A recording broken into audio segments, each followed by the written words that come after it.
Hello everyone, welcome to IPM IAS Academy's Daily News Highlights. Today is 4th August 2024. So let's see what are the important news for today's discussion. And before that, if you have not yet subscribed this channel, please do subscribe this channel so that you will continue to get the updates regarding civil service examination and current affairs. And don't forget to enable the bell icon also. 5 policemen sacked in Jammu and Kashmir in drug terror cases. So this news is mainly connected with 5 policemen or 5 government employees who were actually dismissed from the service. So why they were dismissed? They were dismissed in connection with the drug and terror cases. They were having associations with the terrorist organizations and also they were engaged in drug trade. A teacher has also been dismissed by Lieutenant Governor's order invoking Article 311 of the Constitution based on reports filed by security agencies. So this is the important point we need to look at. Okay, Article 311. So 5 constables from the police department and 1 teacher from the education department are sacked in terms of the Article 311 of the Constitution of India for their deep involvement in anti-national activities. So that is the point. Article 311, based on that, these people were dismissed from service. Article 311 deals with the dismissal, removal or reduction in rank of civil servants without a departmental inquiry after informing them of the charges against them and giving a reasonable opportunity to be heard. The decision of the authority will be final. So that is the procedure which is enshrined in the Constitution as per Article 311. So the dismissal, removal or reduction in the rank of civil servants without the departmental inquiry and after informing them about what is the problem or what is the case they are involved in, and they will be given an opportunity to be heard also. Okay, so after this, whatever decision they are actually taking, it is final. So based on this article, please do go back and check Article 311. What are the other provisions which are involved in Article 311? Read about it. It is coming under page number 1, General Studies 2 and Indian Polity. Murmu stresses on inclusive development at conference. So our president has stressed on the inclusive development. And what conference is this? This is actually a conference of the governors. When they were addressing the governors conference, our president, vice president and prime minister and home minister, they were involved in giving suggestions for the governors in their better role in the national development. The President Draupadi Murmu said on Saturday that governors could contribute to fulfilling the national resolve of inclusive development by promoting the participation of scheduled areas and scheduled tribes in the process of development of the country. So the emphasis is given for inclusive development. So inclusive development through the involvement of scheduled areas and scheduled tribes in the national development.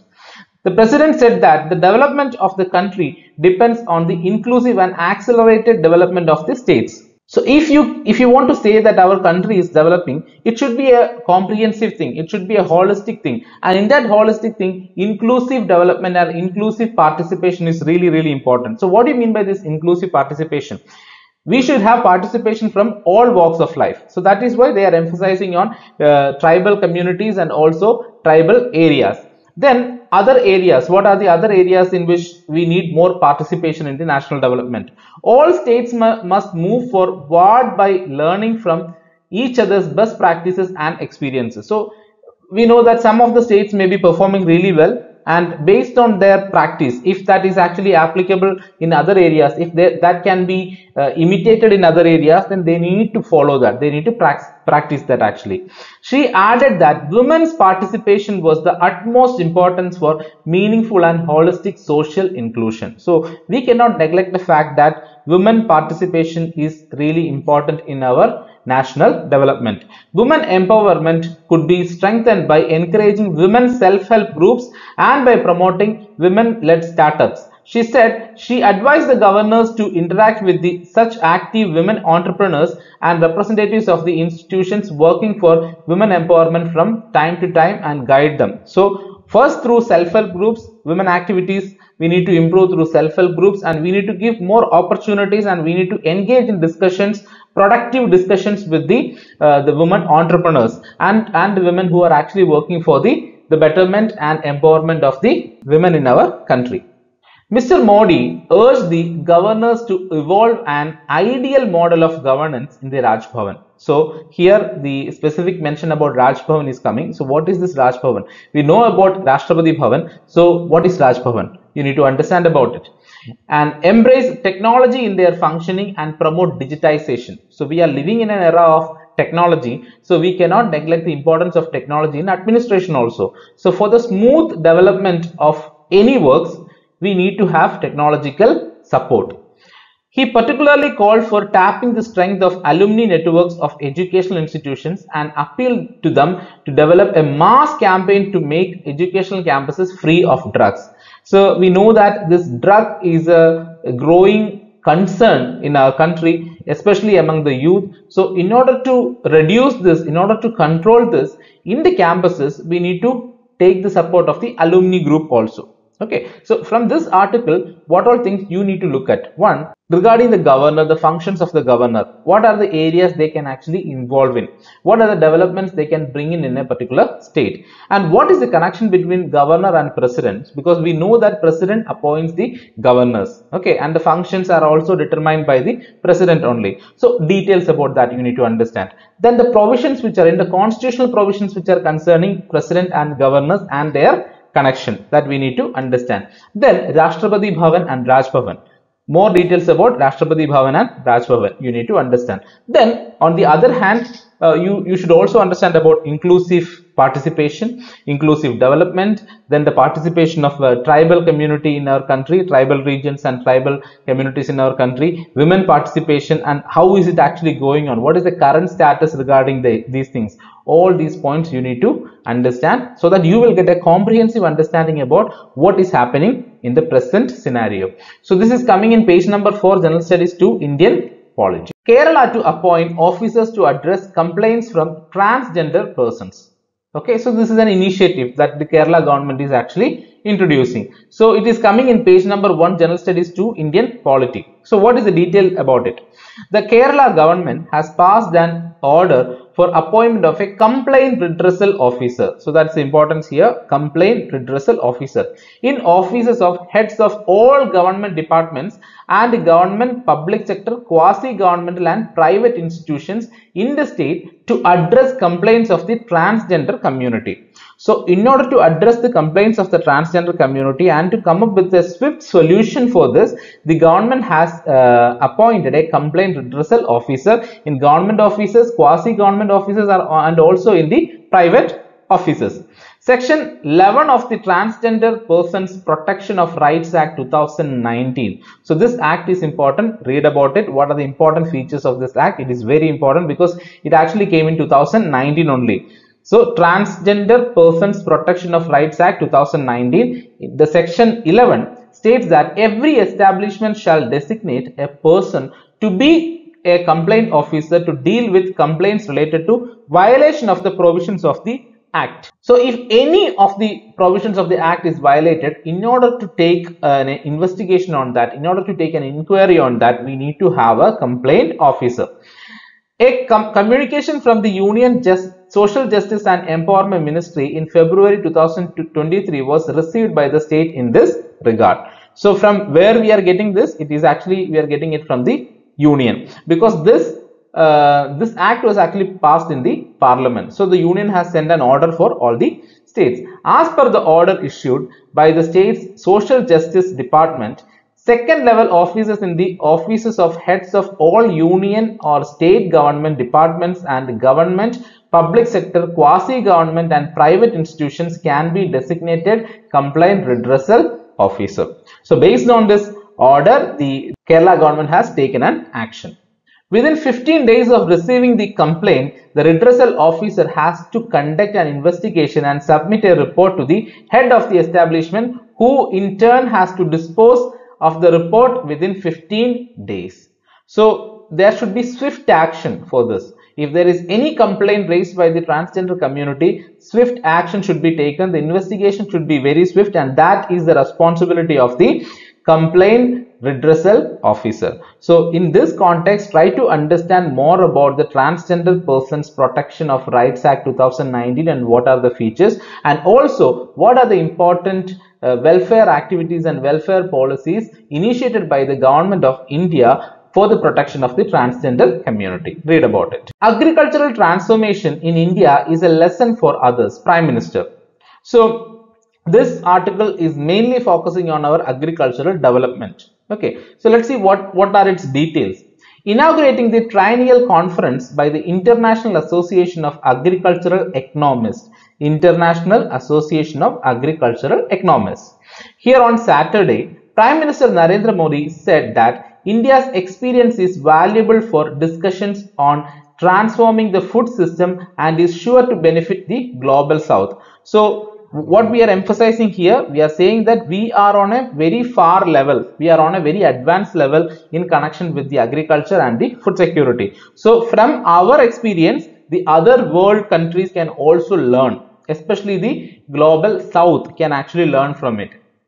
India is hosting this conference for the second time after a gap of 65 years. So that is important. So which means before 65 years we have actually hosted this. So during that time, it was actually after our independence only. So we were struggling, our 5-year plans were introduced, we were struggling and we were giving more importance to agricultural sector and food security. So the situation during that time and the present time is different. So we have advanced in a very different level when you are actually taking the case of today's agriculture and food security. That is what our Prime Minister is mentioning in this conference. India has now become a food surplus country, the largest producer of milk, pulses and spices, and the second largest producer of food grains, fruit, vegetables, cotton, sugar, tea and farm-fed fish. So we have achieved this, and in this 65 years we have achieved this. Before that we were actually struggling. We were mainly keenly focusing on the development of our agriculture and food security during that time, but now we have advanced in these areas. Challenges before sustainable agriculture and food systems can only be tackled with the holistic approach of one earth, one family and one future. That is a very important statement. One earth, one family and one future. That is a solution for the food security crisis and the agricultural development. Mr. Modi said agriculture is at the center of India's economic policies and small farmers are the biggest strength of India's food security. Okay, who is the biggest strength? It is the small farmers. So even if you look at India, maybe from a different level, we will see like, okay, tertiary sector or the service sector is more, or the participation in these areas is actually high, but that is not the true. If you go to our villages, if you go to the various parts of our country, you can see that more people are actively engaged in agriculture. For their betterment is really, really important, because agriculture is the primary sector. It's a part of the primary sector. From there only the other sectors are actually evolving. So we need to give very good importance to this particular area. He said positive results of promoting chemical-free natural farming on a large scale can be seen in the country. He told agricultural scientists from around the world who are attending the conference that India handed over 1,900 new climate-resilient varieties of seeds to farmers in the past 10 years. So that is a crucial statement, because in the past 10 years, the farmers have got 1,900 new climate resilient varieties of seeds. Okay, that was an initiative of the government only. He also talked about the huge campaign for the digitization of land, where farmers will be given a digital identification number for their land, and on the use of drones in the farming.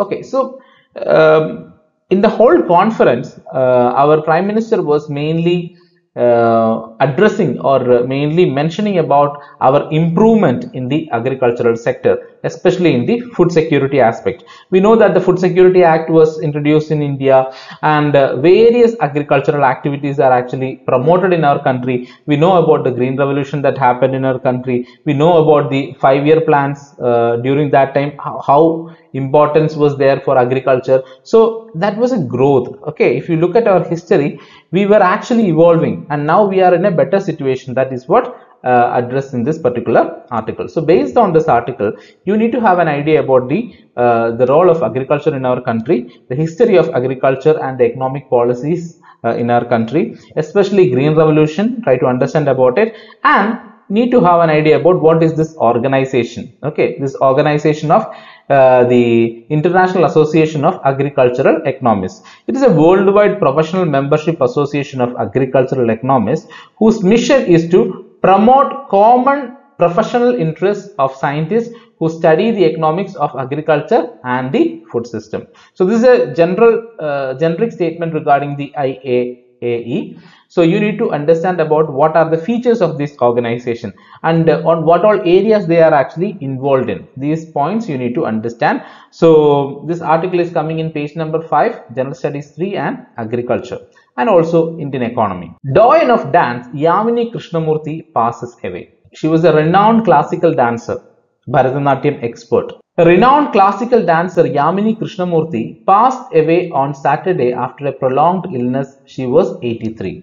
So who was Yamini Krishnamurti? That is also important. Mrs. Krishnamurti is credited with popularizing Bharatanatyam in North India as early as in 1960s when she chose Delhi as her home. So she was a proponent who has actually popularized this particular dance form in North India. Not content with this, she strived hard to take the dance form to the global stage. She was not only promoting Bharatanatyam in India, she also tried to promote it in the world also. She was known for her vibrant approach. Mrs. Krishnamurti's dance sparkled with energy. Though she trained under the great masters of the time, she lent her own distinct touch to the technique without diluting the grammar. Her stances, facial expressions and movements were strikingly precise. She inspired generations of dancers to pursue the art form. So that is the motivation here. She was a renowned classical dancer who actually inspired many artists, classical dance artists in our country. So she has experience not only in Bharatanatyam, she also learned Kuchipudi, Odissi, etc. and other dance forms. She tried to promote that also. So this article mainly discusses about her life and her contribution to this Bharatanatyam and the dance forms. And so please read about it and try to understand more about her contributions to the dance form. And in that context, try to understand about the classical dances in our country. Okay, Bharatanatyam is a part of our classical dance. What are the other classical dances in our country and what are their features? And who are the main proponents of this dance forms? All these points you need to understand. Its history, where it evolved, what were the major books that actually discuss about these classical dance forms. All these points are important so that you will get an idea, comprehensive idea about what is that dance form. So this is an article which is actually coming in page number 5, General Studies 1, Art and Culture. After 61 years, 4-ringed butterfly resurfaces in India. A 4-ringed butterfly belonging to a family with most members in China has resurfaced in India after 61 years. So after 61 years only we are actually seeing this kind of a butterfly in our country. So understand about this butterfly, what is the scientific name of this butterfly and where is its family. So large diversity of this butterflies can be seen in China and also especially in the Yunnan and Sichuan regions, and it can also be seen in Nepal, Bhutan and Myanmar. So read about this article, try to understand more about this 4-ringed butterfly. And in this article they also mention about a tiger reserve, the Namdabha Tiger Reserve. It is actually 1985 square kilometers of Changlang district in Arunachal Pradesh is India's easternmost tiger reserve bordering Myanmar. So that is important, very, very important. Both about the butterfly you need to read and also about the Namdapha Tiger Reserve. The park has an elevation ranging from 298.7 meters above the mean sea level to 4,498.8 meters. So read about these two aspects, one about the butterfly, the 4-ringed butterfly and its species, where you can actually find that, and the scientific name of this species. All those things you need to understand, and apart from that you should also understand about the Namdapha Tiger Reserve and the details about it. Okay, so this article is coming in page number 5, General Studies 3 and Environment. ruining the majestic ruins. So this article is mainly talking about or discussing about the Hampi. So Hampi was a very important center for the Vijayanagara Empire. So what is happening there? So the increased quarrying activities is a major concern for this archaeological site. The environmentalists and the tourists express concern over quarrying activities around the World Heritage Site of Hampi in Vijayanagara district of Karnataka. So from this particular statement itself, three things are important. One is World Heritage Site. So what is this World Heritage Site, and so which are the other World Heritage Sites in our country, and where is Hampi, and what is its history, and what is this Vijayanagara Empire? So these things are really important. The Hampi, located in the hilly region of Vijayanagara district in Karnataka, is now a UNESCO World Heritage Site. So understand about UNESCO World Heritage Site, dotted with monuments built during the Vijayanagara Empire that ruled between AD 1336 to 1570. Its landscape is made even more fascinating by the massive boulders that encompass the terrain. So when this was actually evolved, this Hampi as a center, when this was evolved, it was actually a major contribution of the Vijayanagara Empire, who ruled that area from 1336 AD to 1570 AD. It served as the capital of the mighty Vijayanagara Empire.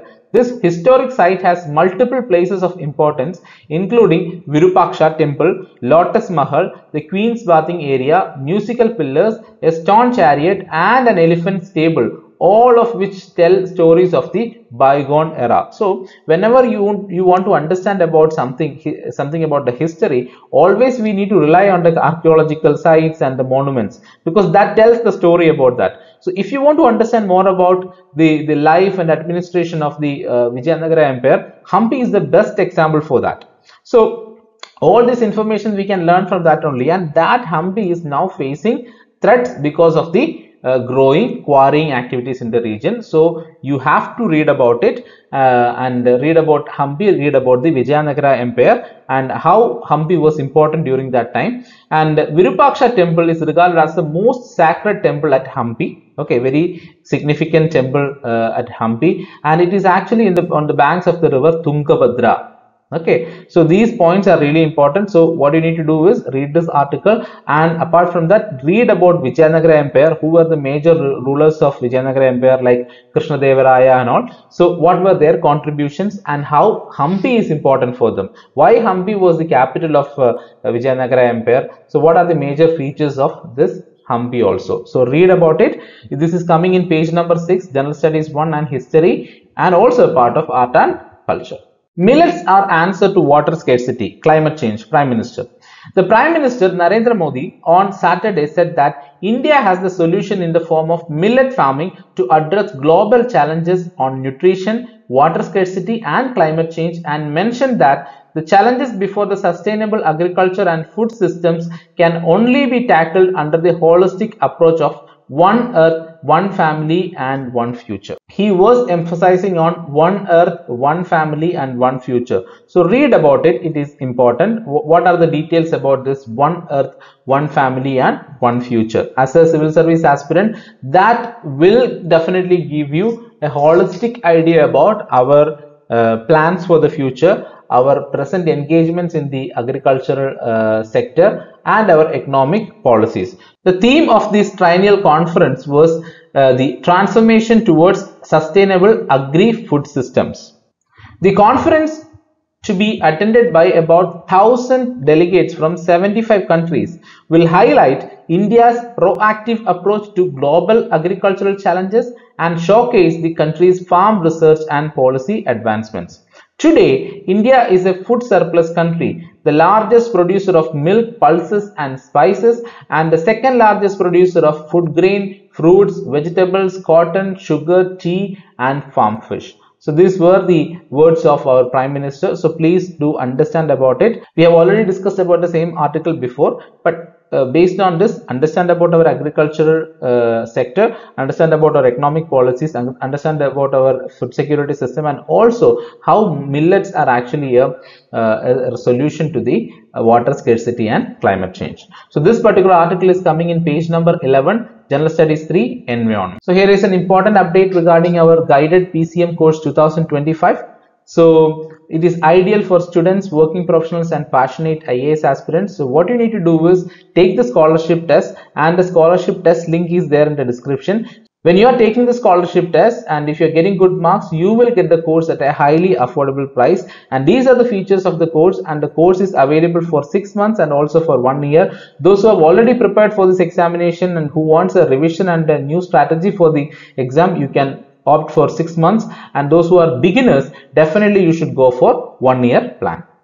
So I hope this video was helpful for you. If you find it useful, please do share it with your friends and ask them to subscribe the channel, and give your observations and valuable opinions in the comment section. Thank you.